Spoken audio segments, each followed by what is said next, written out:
Hello दोस्तों, कैसे हैं आप सब। उम्मीद करता हूँ कि आप लोग एकदम अच्छे होंगे, भले चंगे होंगे, मस्त होंगे, मगन होंगे ना। तो आज हम लोग स्टार्ट करने वाले हैं यूपीएससी का जो ऑप्शनल विषय होता है हिंदी साहित्य, उसको ठीक वैकल्पिक विषय के हिंदी साहित्य को। हालांकि हम लोग आगे भी वीडियो डालते रहेंगे वैकल्पिक साहित्य का, सॉरी हिंदी साहित्य का। और आज है इसका क्लास 1, मतलब कि आगे के टॉपिक्स आपको आगे के वीडियोज़ में मिलेंगे। आज हम लोग इसका इंट्रोडक्शन देखेंगे या फिर जो हमारे सब्जेक्ट का नाम है उसको समझेंगे कि आखिर ये नाम क्यों है और क्या है। ठीक, तो चलिए हम लोग क्लास को स्टार्ट कर लेते हैं। ठीक है,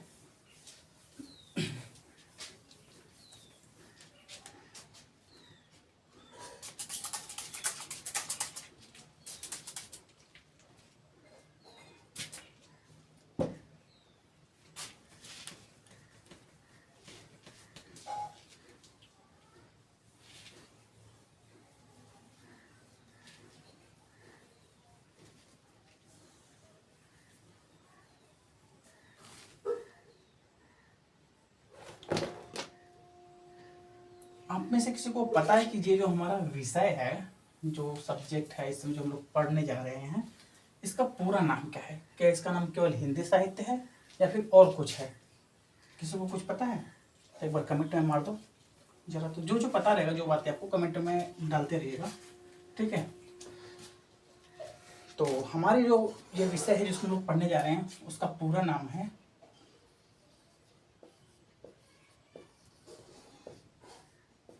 हिंदी भाषा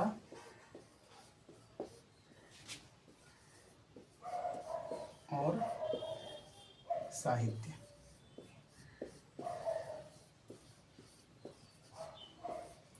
हमारे विषय का नाम हिंदी साहित्य नहीं, सभी लोग नॉर्मल बोलचाल में हिंदी साहित्य बोलते हैं, इसलिए हमने भी हिंदी साहित्य लिखा ताकि आपको समझ में आ जाए। ठीक, लेकिन हमारा जो विषय है उसका पूरा नाम क्या है? हिंदी भाषा और साहित्य। यही हमारे जो सब्जेक्ट है यूपीएससी का ऑप्शनल जो हिंदी होता है, उस सब्जेक्ट का नाम यही है हमारे। ठीक है, हिंदी भाषा और साहित्य। तो आखिर ये सब्जेक्ट है क्या, इसमें पढ़ना क्या है? अगर आप ध्यान से देखेंगे ना, तो ये जो नाम है हिंदी भाषा और साहित्य, इसी में पूरा का पूरा आपको सिलेबस दिख जाएगा। ठीक है, देखिए मैं कहना क्या चाहता हूँ आपको। ठीक, जो हमारा ये है हिंदी भाषा और साहित्य, इसी में पूरा का पूरा सिलेबस छुपा हुआ है। बस आपको समझने की देर है। जब आपको समझ में आ जाएगा ना, तो फिर आप समझेंगे कि वाह क्या खेल है इसमें, है ना। देखिए पहला वर्ड क्या है इसमें? हिंदी ना। पहला वर्ड क्या है? हिंदी है, तो हिंदी को लेते हैं। ठीक, हिंदी। आखिर हिंदी है क्या, ये बताइए। क्या हिंदी जो हम लोग बोलते हैं वो है, या फिर जो पूरब में बोला जाता है, पश्चिम में जो बोला जाता है, भोजपुरी में बोला जाता है, उर्दू में बोला जाता है, फारसी में बोला जाता है, वो हिंदी है? आखिर हिंदी है क्या? तो आपको सिंपल वे में एक इतना जवाब देना है कि जो हिंदी है वो है बोलियों का समुदाय। ठीक, हिंदी बोलियों का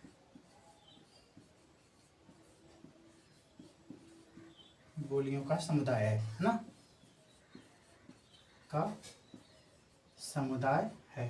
ठीक, हिंदी बोलियों का समुदाय है। अब एक बात समझिए, जो हमारा आर्टिकल फर्स्ट है, पॉलिटी में आप पढ़ेंगे तो जो आपके संविधान में आर्टिकल 1 है, उसमें क्या लिखा गया है कि जो हमारा भारत है, भारत या इंडिया,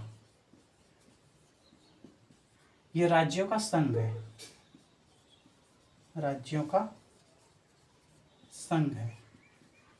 यहाँ पे संघ वर्ड के लिए कौन सा मीनिंग यूज होता है? यूनियन है। यूनियन का मतलब समझते हैं? संघ का मतलब कि इसके कोई भी राज्य इस देश से अलग नहीं हो सकता। बाहर से आके जुड़ सकता है लेकिन अंदर से अलग नहीं हो सकता। अंदर 28 राज्य है तो उसको जोड़ के 27 कर सकते हैं, लेकिन हमारा जो देश का राज्य है वो किसी और में नहीं जा सकता, है ना। तो ये 28 राज्यों का संघ कौन है? हमारा भारत है। उसी प्रकार से सेम हिंदी बोलियों का समुदाय है। अब कैसे देखो, अच्छा कबीरदास का नाम सुना होगा आप लोगों ने? कबीरदास। तुलसीदास का नाम सुना होगा, और सूरदास का नाम सुना होगा।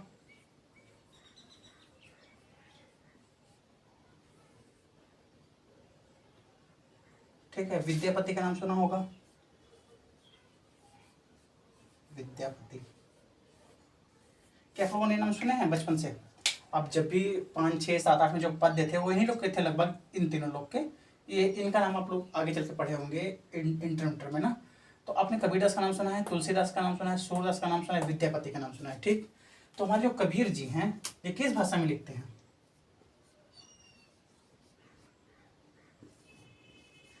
भोजपुरी में। इनकी जो भाषा है वो कौन सी है? भोजपुरी। तुलसीदास जी का कौन सा भाषा है? और सूरदास जी का कौन सा पता है? विद्यापति जी का कौन सा भाषा है? किसी को याद है? कमेंट में मारो फट से, ठीक है। तब तक हम लिख रहे हैं। जो हमारे विद्यापति जी हैं ये लिखते हैं मैथिली में,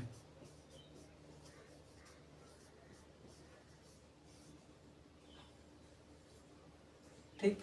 और जो सूरदास हैं वो लिखते हैं ब्रज भाषा में, ब्रज भाषा में। और जो तुलसीदास जी हैं ये लिखते हैं अवधी में, अवधी में। लेकिन आपने देखा होगा जो हमारी हिंदी की किताब थी, हिंदी जो भाषा है उसमें ये सारी चीज़ें आती हैं। भोजपुरी भी आती है, अवधी भी आती है, ब्रज भाषा भी आती है, मैथिली भी आती है। इसका मतलब कि जो हिंदी है वो बोलियों का समुदाय है। बस आपको एक लाइन ये समझना है कि हिंदी जो है वो बोलियों का समुदाय है। हिंदी कोई अलग से कोई भाषा नहीं है। इसमें जो हम अनेक शब्द, जो अनेक बोली इसकी यूज करते हैं वो आती है हमारी। भोजपुरी, अवधी, ब्रज भाषा, मैथिली और भी बहुत सारी हैं।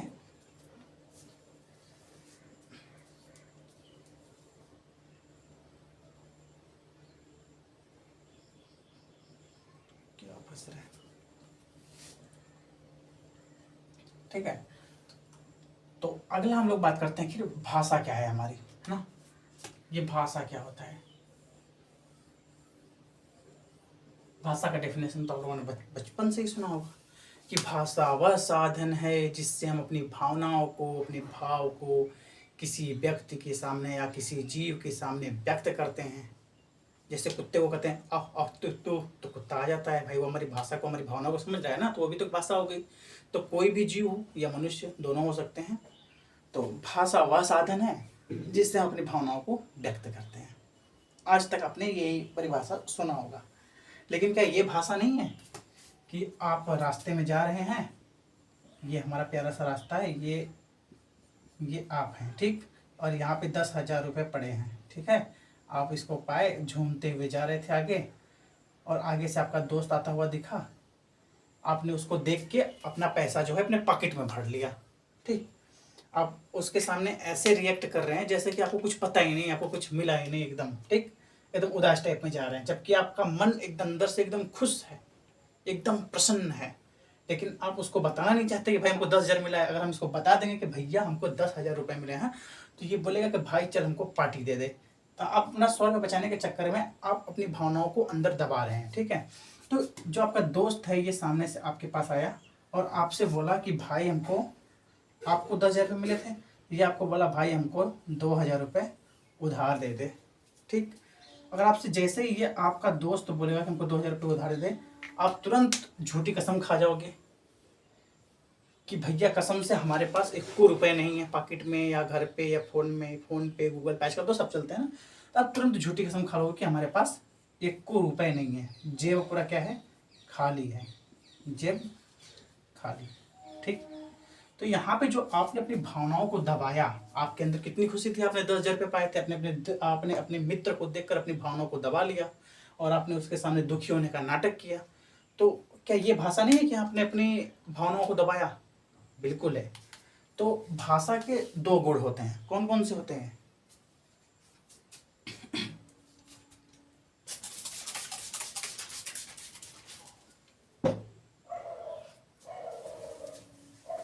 देखो, भाषा के 2 गुण होते हैं, एक होता है संप्रेषण, दूसरा होता है गोपनीयता, ठीक। संप्रेषण मीन्स होता है व्यक्त करना, जो हम लोग को, जो आपने बचपन से परिभाषा पढ़ा है कि भाषा वह साधन है जिसकी वजह से या जिसकी सहायता से हम अपनी भावनाओं को व्यक्त करते हैं, ठीक है। तो ये हो गया संप्रेषण कि भावनाओं को व्यक्त करना, और दूसरा हो गया गोपनीयता, जो जिसका मतलब होता है कि अपनी भावनाओं को छुपाना, ठीक। देखो, भाषा के कितने गुण होते हैं?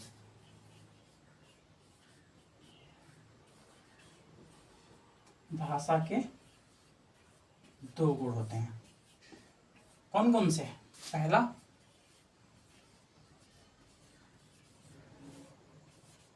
संप्रेषण, दूसरा गोपनीयता।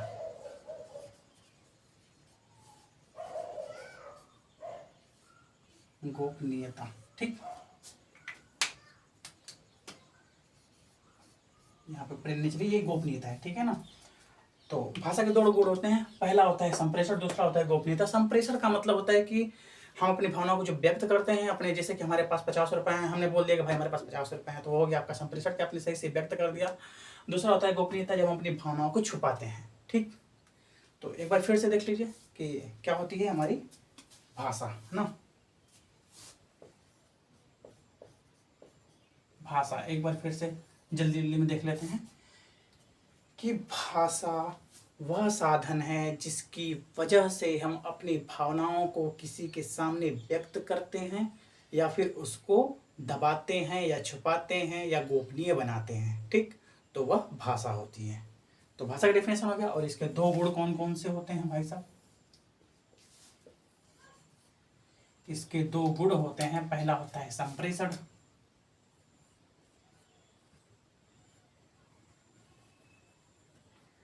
चलिए चला। पहला होता है संप्रेषण,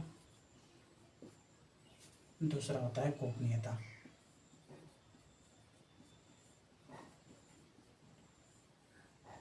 संप्रेषण का मतलब होता है अपनी सच्ची भावनाओं को दिखाना, मतलब भावना को प्रकट करना, भावना को प्रकट करना। और गोपनीयता क्या मतलब होता है? कि भावना को छुपाना,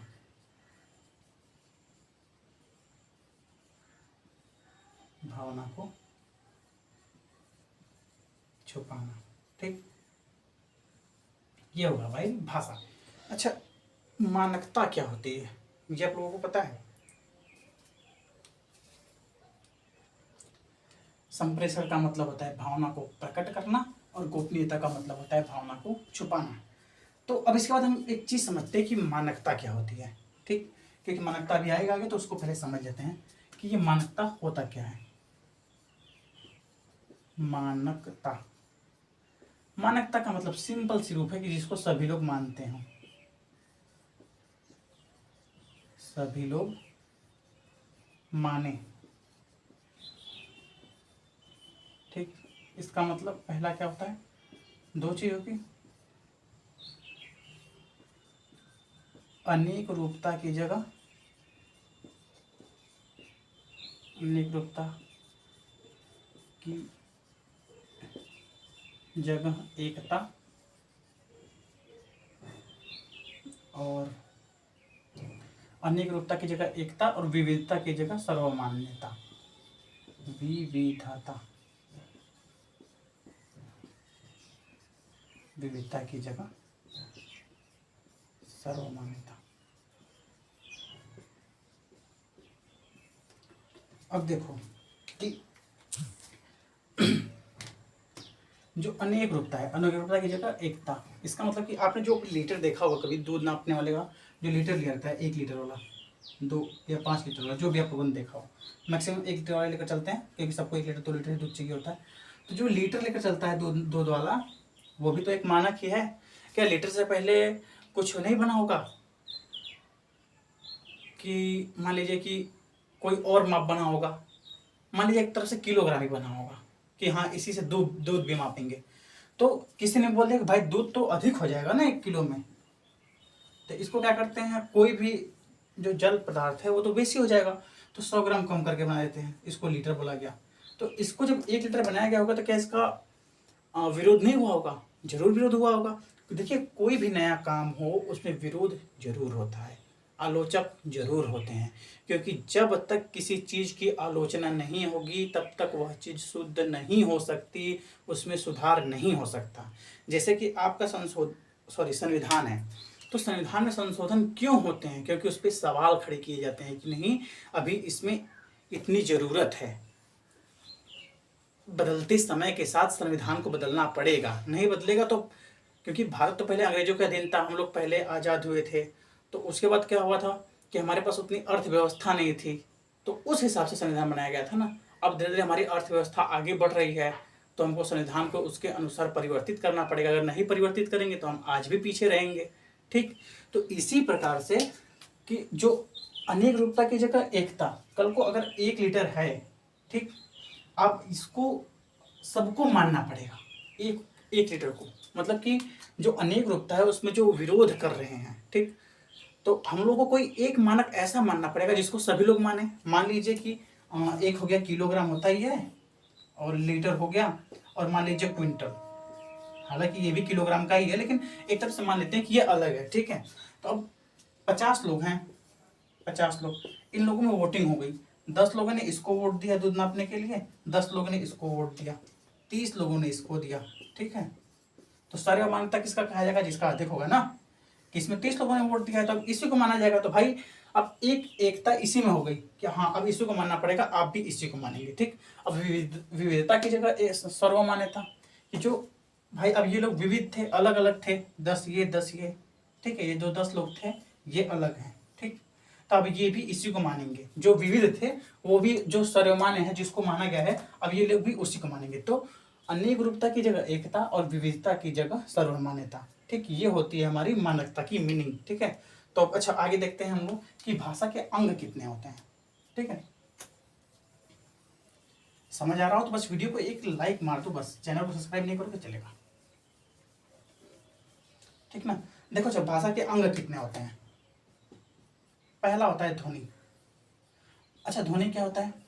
ध्वनि बाद में सिलेबस में आएगा, यहाँ पे सिंपल से बता देते हैं कि ध्वनि जो होता है, जो अक्षर होते हैं ना उन्हीं के लिखित रूप को ध्वनि कहते हैं। जो हमारा अक्षर होता है अ आ ई उ औ अंग और क का की है ना, जो क ख ग घ जो ये सब है, ये सारी सारी ध्वनि है। ठीक, और दूसरा होता है शब्द।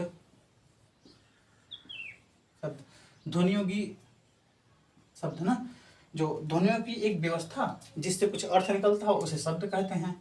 और तीसरा हो गया हमारा लिपि ना, लिपि। अब शब्द के लिखित रूप को या वाक्य के लिखित रूप को या भाषा के लिखित रूप को लिपि कहते हैं, लेकिन जो ध्वनि होता है, ध्वनि के लिखित रूप को अक्षर कहते हैं। ठीक, सॉरी अक्षर के लिखित रूप को सॉरी हाँ अक्षर कहते हैं, मतलब कि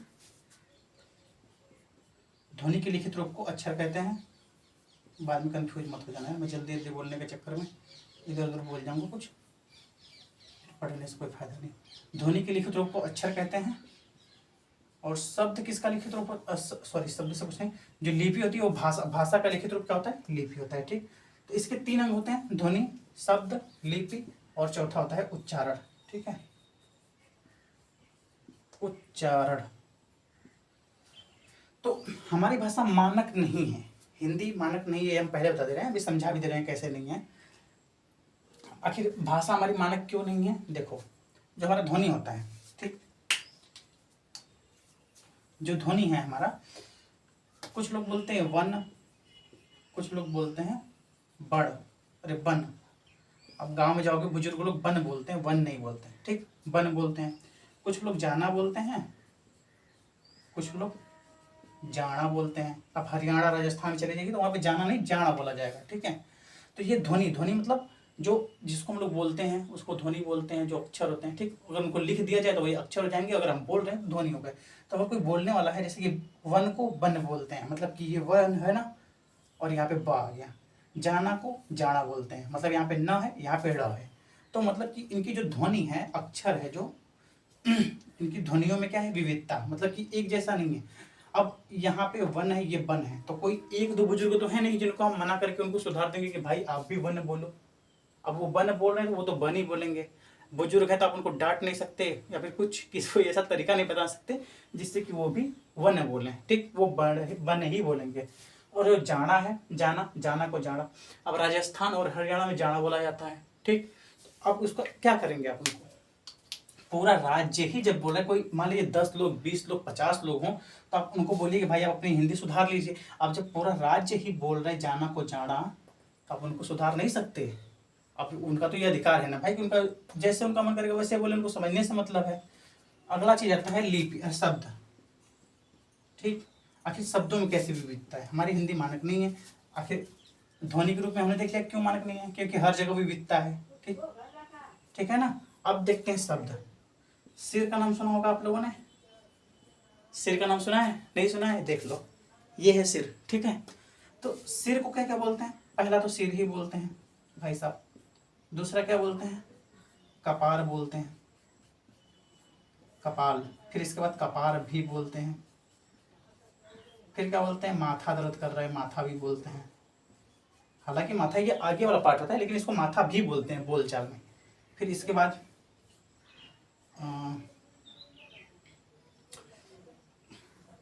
छोड़िए, याद नहीं आ रहा। अब लेते हैं हम लोग गर्दन का। गर्दन ना, गर्दन को मुंड भी बोलते हैं, नटई भी बोलते हैं, नटई। इसको गटई भी बोलते हैं। और गर्दन, नटई, गटई।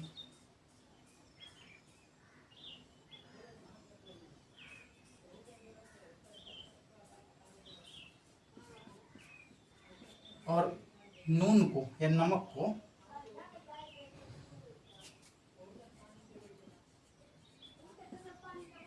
को नून बोला जाता है, नून बोला जाता है, नमक भी बोला जाता है, लोण भी बोला जाता है। ठीक है, तो अब देखिए शब्द एक है, लेकिन बोलने के लिए शब्दों की संख्या बहुत अधिक है। ऐसा नहीं है कि अधिक से अधिक लोग इसको बोलेंगे, ऐसा कुछ भी नहीं है। कहीं कपाल अधिक बोला जाता है, कहीं सिर अधिक बोला जाता है, कहीं माथा अधिक बोला जाता है। बुजुर्ग लोग माथा शब्द और कपाल शब्द का अधिक उपयोग करते हैं, तो इनको आप नहीं सुधार सकते। यहाँ भी विविधता है शब्दों में। ठीक है, शब्दों में भी विविधता है। अब आते हैं लिपि में। ठीक, कि लिपि मतलब जो हम पूरा पूरा वाक्य लिखते हैं वो हो गई लिपि, मतलब भाषा। भाषा मतलब शब्दों का वह समूह जो वाक्य कहलाता है और उसका अर्थ निकलता हो, तो वो भाषा हो गई हमारी ना। तो कौन सा शब्द? कोई बोलता है भैया मुझे चाहिए। ठीक है, अब जो भी हो, मान लो गेंदा ही मान लो, गेंद जिसको कि बॉल बोलते हैं। ठीक, फिर कोई बोलता है मेरे को चाहिए, मेरे को चाहिए। कोई बोलता है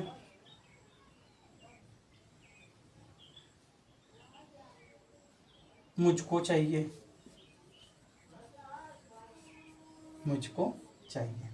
मतलब वाक्य एक ही चीज है, मुझे चाहिए, मेरे को चाहिए, मुझको चाहिए। मतलब कि अर्थ तो एक ही निकल रहा है, लेकिन उसको बोलने के लिए हमारे यहाँ 5 5 6 6 10 10 वर्ड हो जाते हैं।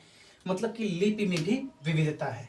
ठीक है, अब आते हैं हम लोग लास्ट उच्चारण, है ना। उच्चारण में ऐसा कौन सी विविधता है जिसके कारण कि हमारी भाषा मानक नहीं है? देखो, अच्छा उच्चारण,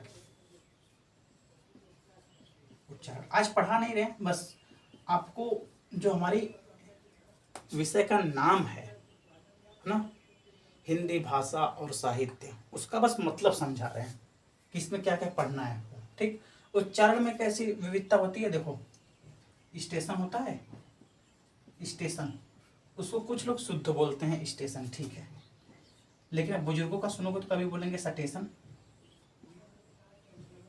सटेशन। कोई बोलता है सटेसड़, सटेसड़। फिर कोई बोलता है टेशन, सिर्फ टेशन।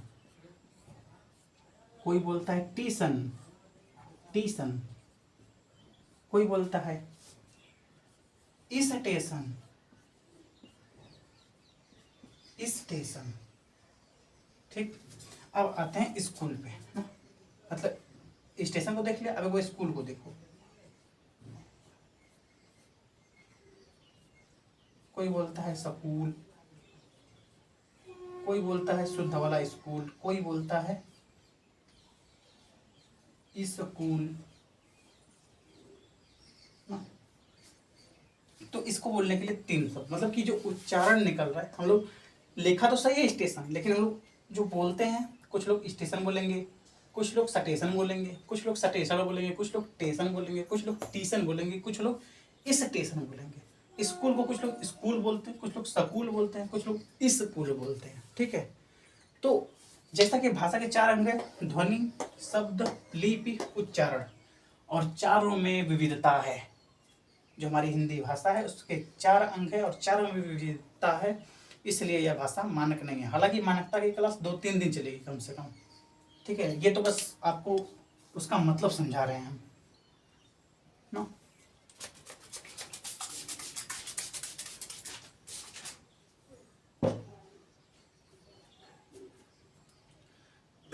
तो अगला आता है साहित्य, है ना। नाम क्या था? हिंदी भाषा और साहित्य। तो हिंदी भी हो गई, हिंदी समझ लिया हम लोगों ने क्या था। हिंदी क्या था हमारा, ये बताओ। हिंदी बोलियों का समुदाय है। और भाषा क्या है? भाषा अपनी भावना को संप्रेषण यानी किसी के सामने व्यक्त करना, गोपनीयता यानी कि किसी से अपनी भावना को छुपाना ही भाषा है। ठीक, अब बचा साहित्य, हिंदी भाषा और साहित्य ना। अब देखते हैं कि हमारा साहित्य क्या है भाई साहब। ठीक है,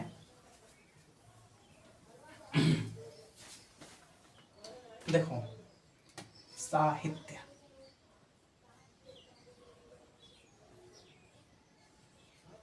साहित्य। ठीक, अब इसको देखोगे तो स प्लस हित,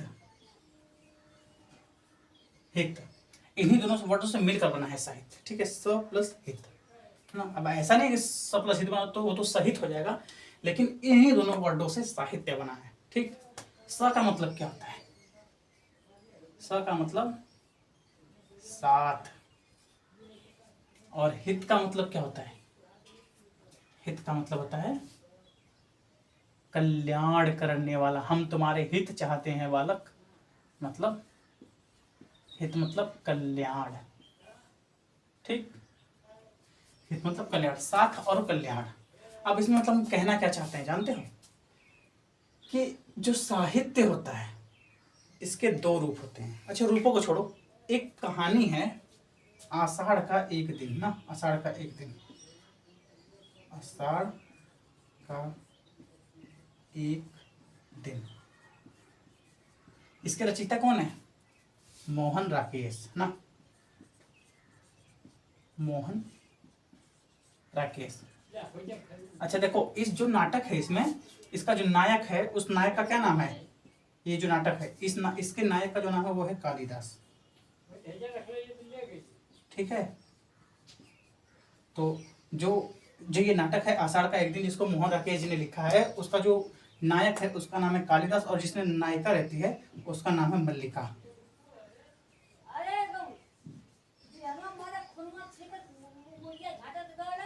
मल्लिका। ठीक, नायक ये है, नायिका ये है। तो इसका एक तरह से आप सारांश समझ लीजिए छोटा सा संक्षिप्त रूप में ना, कि जो कालिदास रहता है ये पहले एक नॉर्मल इंसान रहता है, एकदम गरीब दुखियारा कवि रहता है, लेकिन एकदम गरीब दुखियारा होता है। लेकिन जब राजा को इसके गुण के बारे में पता चलती है ना कालिदास की, तो राजा इसको क्या करते हैं कि राजपद दे देते हैं, राजपद, है ना। अब जब यही कालिदास राजपद ग्रहण करता है, मतलब कि जो राजाओं का जो अपना मिस कर रहा है, ठीक है, जब इसको राजा एक पद देते हैं बड़ा अपने,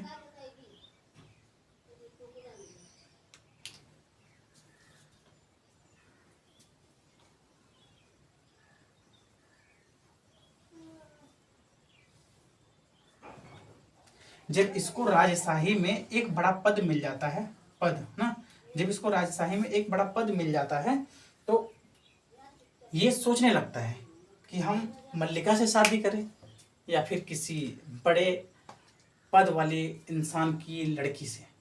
देखो, अगर मल्लिका से शादी करेगा तो इससे कुछ फायदा होने वाला है नहीं। मान लेते हैं ठीक है राजकवि बन गए हैं, राज्य में चले सॉरी राजा के संरक्षण में चले गए हैं, तो इनका कोई लाभ होने वाला नहीं है। लेकिन अगर यही कालिदास किसी बड़े अधिकारी रैंक, मतलब कि मान लीजिए कि हमारे आज के टाइम में मान लीजिए पीएम है, अब पीएम की बेटी से शादी कर लिए, हालांकि हमारे पीएम के साथ बेटी नहीं है नरेंद्र मोदी जी की, लेकिन यहाँ पे एक तरह से मान लेते हैं कि ये कालिदास हैं, ये हैं आईएएस, और ये शादी कर लिए पीएम की बेटी से, तब इनका प्रमोशन जल्दी जल्दी होगा, है ना। प्रमोशन कितना भी क्यों ना हो, लेकिन सबकी तुलना में इनका प्रमोशन जल्दी तो होगा ही होगा, ठीक है। तो वही कहानी यहाँ पे आती है कि ये जो नाटक है ना, ये व्यंग प्रधान नाटक है, ठीक है, व्यंग प्रधान नाटक, ठीक। तो ये कालिदास क्या करता है कि मल्लिका से शादी न करके राजा की लड़की से शादी कर लेता है ना। जो वहाँ का राजा होता है, जिसको कि राजा जिसने इसको कालिदास को संरक्षण दिया था, उसकी बेटी से यह शादी कर लेता है, ठीक है, राजा की बेटी से। और ये जिंदगी भर अपने जो इसका मन है, इसका मन ये जिंदगी भर यही सोचता रहता है कि जो मेरा प्यार था मैंने उसको प्यार नहीं किया, जिससे शादी की उससे प्यार हुआ नहीं, ठीक है। तो ये एक व्यंग प्रधान नाटक है, आखिर सॉरी द्वंद्व प्रधान, व्यंग माने आलोचना करना होता है, लेकिन यहाँ पे द्वंद्व शब्द है, ठीक है ना, द्वंद्व प्रधान नाटक है। तो यहाँ पे द्वंद्व कहाँ से आया, देखो द्वंद्व हो रहा है यथार्थ ना, यथार्थ वर्सेस इच्छा या प्यार कह लो आप। अब इसको प्रेम तो था मल्लिका से, लेकिन इन्होंने यथार्थ को चुना, ठीक है। किसको चुना, राजा की बेटी को। तो ये जिंदगी भर इनके मन में जो है वो द्वंद्व होता रहा, इनके बीच और इनके यथार्थ के बीच, ठीक। इनको पहले लगा कि ये सही है, इसकी लड़की से शादी करते हैं, लेकिन इन्होंने कर दिया गलती, इनको शादी इससे करते। मानते प्रमोशन जल्दी जल्दी नहीं मिलता, लेकिन जो इनका जीवन की शांति है वो बनी रहती, जबकि इनके जीवन में शांति होते हुए भी अशांति रही हमेशा। क्यों, क्योंकि इन्होंने एक धनी धनवान स्त्री को चुना था, ठीक। तो ये होता है हमारा साहित्य, ठीक। तो साहित्य के कितने गुण हैं, 2 गुण हैं ना, अभी इतना ही बताएं। तो साहित्य के 2 गुण हैं, देखो ये कहानी हमने क्यों समझाया, क्योंकि अभी जस्ट इसका मतलब आ रहा है। देखो साहित्य के 2 गुण हैं, कौन कौन से गुण हैं, पहला है दर्पण, दर्पण, दूसरा है दीपक, दीपक। देखो दर्पण क्या करता है, हमें अगर मान लो हमारे पास आईना है, ठीक है, ये आईना है, आईना है, ठीक। अब हमने इसमें अपना चेहरा देख रहे हैं, तो क्या बता रहा है दर्पण, हमारी कमियों को दिखा रहा है कि हाँ हमारे बाल बिगड़े हुए हैं, ठीक। तो हमने क्या किया, बाल को संवार लिया, ठीक है। तो बाल को संवार लिया, तो ये क्या हो गया हमारा दर्पण, जो हमारी कमियों को दिखाता है, ठीक है। दूसरा क्या है, दीपक, दीपक भी दिखाना है, लो वो भी देख लो, ये भी देख लो, ये हमारा क्या है, आज का दीपक है। हालांकि दीपक का मतलब बस इतना होता है जो हमें उजाला दे, हमारा मार्गदर्शन करे, जिसकी सहायता से हम अपने राह पे आगे बढ़ पाए। तो ये हो गया हमारा दीपक, ठीक है। तो पहला होता है दर्पण, दूसरा दीपक। दर्पण क्या करता है, हमारी कमियों को दिखाता है, ठीक। दर्पण को क्या करता है, कमियों को दिखाता है, दिखाता है, ठीक। और दीपक क्या करता है, हमारा मार्गदर्शन करता है, हमें आगे बढ़ने के लिए प्रोत्साहित करता है कि आपका रास्ता क्लियर है, आप जाइए, आपको इस रास्ते पर जाना चाहिए। जो रास्ता अब आपका हाथ में दीपक है, मान लीजिए 3 रास्ते हैं, तो आप दीपक की सहायता से देख सकते हैं कि कौन से रास्ते में कांटा कम है, तो उसकी रास्ते से आप जाएंगे, ठीक है। तो दीपक क्या करता है, हमारा मार्गदर्शन करता है। देखो यार मैं जल्दी जल्दी थोड़ा बोल रहा हूँ, समझ में तो आ रहा है आप लोगों को ना, अगर कोई प्रॉब्लम हुई तो कमेंट करना, ठीक है। तो दर्पण क्या करता है, हमारी कमियों को दिखाता है, और जो दीपक है वो हमारा मार्गदर्शन करता है, ठीक। तो ये था हमारा आज का जो क्लास थी, कि जो हमारा विषय है हिंदी भाषा, ठीक है ना, हिंदी भाषा और साहित्य।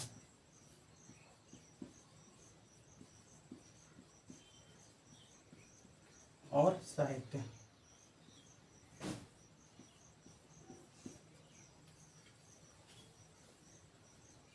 देखो, जो हमारा ये विषय हिंदी भाषा और साहित्य, बस आज की क्लास में हम आपको ये मतलब समझा रहे थे कि इस जो विषय है इसका मतलब क्या है। ठीक, तो हमने आपको इसको तोड़ करके हिंदी का मतलब समझाया, भाषा का मतलब समझाया, साहित्य का मतलब समझाया। ठीक, एक बार 2 मिनट में रिवाइज करते हैं सब कुछ। चलो ठीक है, कर देते हैं। अच्छा, पहले जो अभी नाटक मैंने बताया था आषाढ़ वाला, आषाढ़ का एक दिन, वो दर्पण वाला नाटक था जो कमियों को दिखाता है इंसान को। इन्होंने कमी किया ना, क्यों शादी किया राजा की लड़की से, जिससे प्रेम था उसे शादी किए होते। तो ये कौन सा नाटक था, दर्पण के ऊपर साहित्य का। ठीक है, तो अच्छा, इसको हम 2 मिनट में फिर से रिवाइज कर देते हैं पूरा हिंदी भाषा और साहित्य को, बस 2 मिनट में। ठीक, हिंदी क्या है, बोलियों का समुदाय है। जैसे कि कबीरदास जी भोजपुरी लिखते हैं, ठीक, तुलसीदास जी अवधी लिखते हैं, सूरदास जी ब्रज भाषा लिखते हैं। ठीक है, तो ये अलग अलग बोलियां हैं, लेकिन हमारी हिंदी इसकी हिंदी इन सबका समुदाय है, इन सबको लेकर चलने वाला एक प्रमुख प्रधान है। ठीक, भाषा, भाषा क्या होता है, अपनी भावनाओं को किसी से व्यक्त करना या उससे छुपाना ही भाषा है। और दूसरा होता है साहित्य। साहित्य का मतलब क्या होता है, स प्लस हित, मतलब कि जो आपके कल्याण के लिए हो। मतलब एक दर्पण, दूसरा दीपक, एक आपकी कमियों को दिखाए ताकि आप और अच्छा बन सकें, दूसरा जो है दीपक वो आपका मार्गदर्शन करें ताकि आप अच्छा बन के अच्छे रास्ते पर चल सकें। ठीक है, तो आज की थी ये क्लास, आपको कैसे लगी एक कमेंट करके जरूर बताइएगा। ठीक है, तो मिलते हैं आपसे अगले वीडियो में, दूसरी क्लास में हिंदी ऑप्शनल के। शायद हिंदी ऑप्शनल की दूसरी क्लास के बाद पहले कोई और भी क्लास स्टार्ट हो जाए, जियोग्राफी का, फिजिकल जियोग्राफी का। ठीक है, तो इसका नेक्स्ट क्लास आएगा, ऐसा नहीं कि बस एक ही क्लास आया है। ठीक, तो ये था हमारा क्लास 1।